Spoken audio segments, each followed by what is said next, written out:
Pretty much every guy's first love in the gym is the deadlift. It's the first time you get to move some heavy weight. With newer lifters, there's a lot of common mistakes and flaws within their deadlift that we can always improve upon technique. I've worked with hundreds and thousands of athletes on deadlifts, and today I'm going to be working with Fran. He's one of our remote athletes. We meet up about every 2 weeks so that we can fine tune some things. In the videos he's been sending me, there have been some deadlift struggles. We're going to fix a few common mistakes in Fran today that I see very common amongst a lot of newer lifters. So if you're newer at deadlifting, this video will have some little tactical cues that could help you if you're experiencing any of the same flaws that Fran are. Let's take a look, guys. And as always, if you have questions, comments, concerns, leave us a comment below.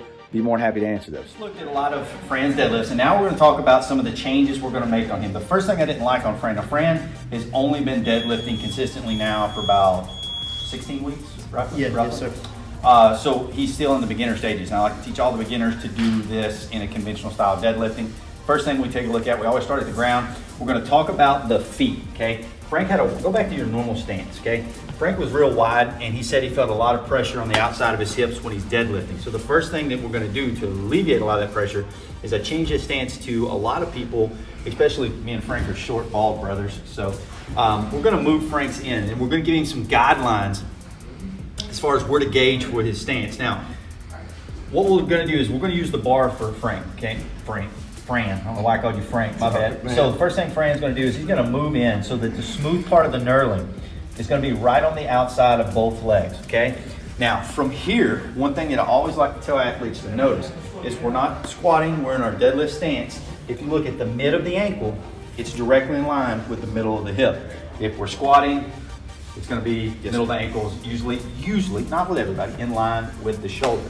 So from here, the next thing we noticed on Fran, go down and grab where you were grabbing. All right, so he had this wide grip, almost like a snatch, right? And because of this, he was having some trouble with some activation. We'll take a look at that in a second. So what we also did is we brought his hand grip in, and I do this with everybody. We're gonna take the smooth part of the hand all the way into the smooth part of the knurling, right on that, brushing the outside of the legs, okay? Now this, go ahead, stand up for me. And a couple of his, and he said he felt this too, when he was coming up on his deadlift and when we was doing some tempos, he would begin to press his knees out almost like a squat, adding more to the hips, right?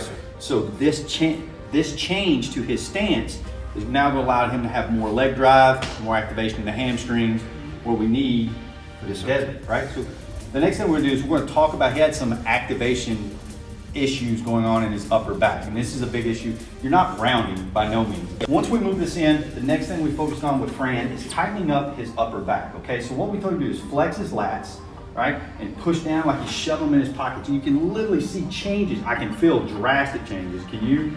Yes, feel like, feels like solid. I mean, he's solid, his posterior chain, his lat, like now I can't poke in, relax. See how much more give he has right here. So activate again. No give, right? So that's a really good activation. So the last change we made with Fran, go ahead, stand up, is this with a lot of newer lifters. He tends to look down at the ground. And as he comes up, he'll begin to look up, okay? Newer lifters, the body follows the head, and he's doing this overextension arch at the top. You can feel, and you can probably feel that down here on your lower back. We just need to finish with our shoulders behind the bar.